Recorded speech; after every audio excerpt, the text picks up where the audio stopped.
Salam sehat. Bagaimana kabar kalian semua? Ibu harap kalian semua dalam keadaan baik ya. Hari ini kita akan belajar tentang sistem ekskresi dalam tubuh manusia. Kita akan lihat satu demi satu apa-apa saja materi yang akan kita bahas. Kita akan mempelajari tentang yang pertama, apa itu sistem ekskresi. Yang kedua, apa-apa saja bagian penyusun sistem ekskresi. Yang ketiga, bagaimana cara kerja dari masing-masing bagian tersebut dalam proses ekspresi tubuh kita.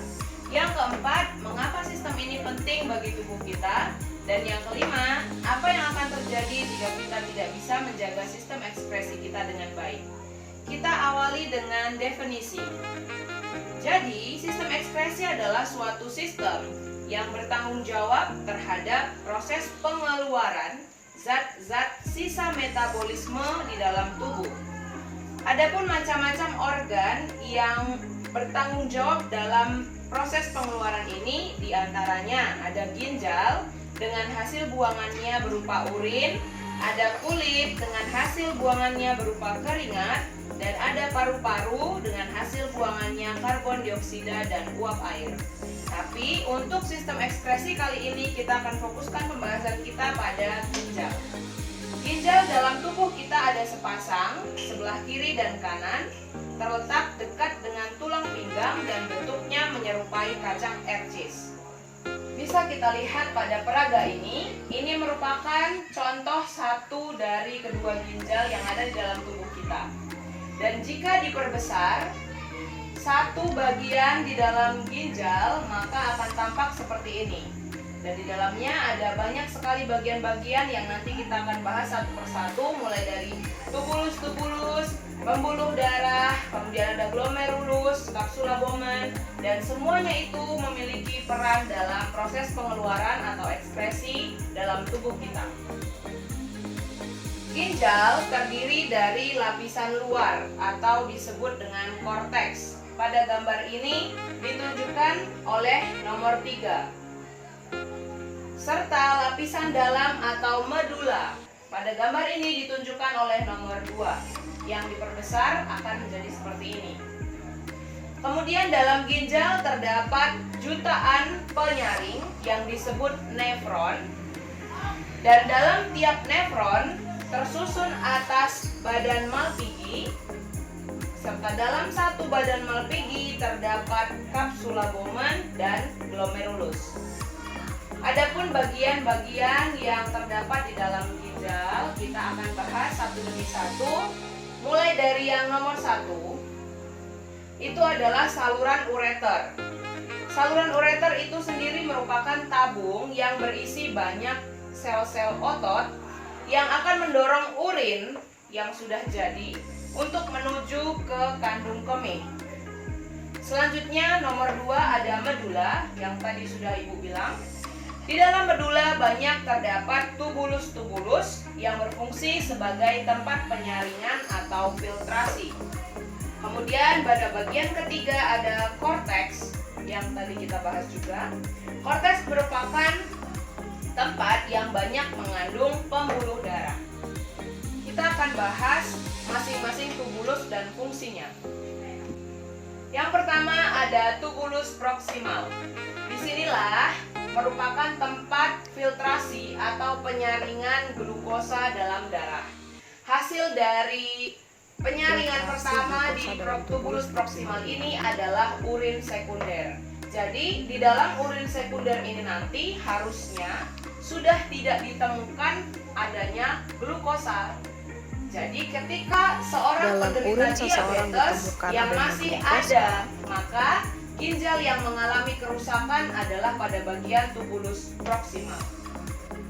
Yang kedua adalah tubulus distal, di mana pada tubulus distal ini terjadi proses penambahan zat-zat yang tidak lagi digunakan tubuh ke dalam urin sekunder hasil penyaringan tubulus proksimal.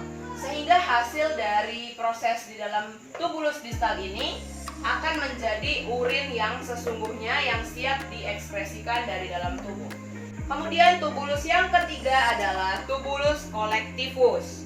di mana tubulus collectifus ini berfungsi untuk menampung urin dari yang datang sel-sel dari penyaring nefron atau menuju ke kandung kemih.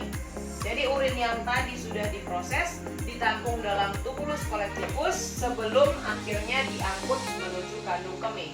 Dalam gambar ini bisa kita lihat bahwa tubulus collectifus ada pada nomor 8. Inilah dia, tubulus collectifus. Selanjutnya kita masuk ke bagian glomerulus. Glomerulus merupakan tempat penyaringan pertama. Yang disaring apa? Air, garam, asam amino, glukosa, dan urea. Hasil dari penyaringan pertama ini disebut urin primer. Jadi, ketika dalam urin kita masih ditemukan protein, jadi di dalam ginjal tentunya ada pada glomerulusnya. Bagian yang selanjutnya ada di dalam ginjal adalah pembuluh vena. Pembuluh vena ini fungsinya sama pada pembuluh-pembuluh darah lain, yaitu membawa darah keluar dari ginjal. Karena dia vena, tentunya dia mengandung karbon dioksida menuju ke jantung, kemudian nantinya akan dibersihkan ke dalam paru-paru. Kemudian ada bagian arteri. Pembuluh arteri fungsinya adalah membawa darah yang kaya oksigen ke glomerulus, ginjal, dan nantinya akan melalui proses penyaringan yang sedemikian rupa hingga terbentuklah urin. Selanjutnya ada bagian yang ke-9 pada gambar ini, yaitu lengkung Henle. Adalah tempat penyerapan kembali. Jadi setelah tadi berkali-kali diserap, berkali-kali disaring, lengkung Henle ini adalah tempat penyerapan kembali air, garam sebelum urin diekskresikan. Jadi tidak ada celah untuk zat-zat yang masih berguna bagi tubuh akan diekskresikan bersama dengan urin, kecuali ada kerusakan-kerusakan di dalam bagian ginjal.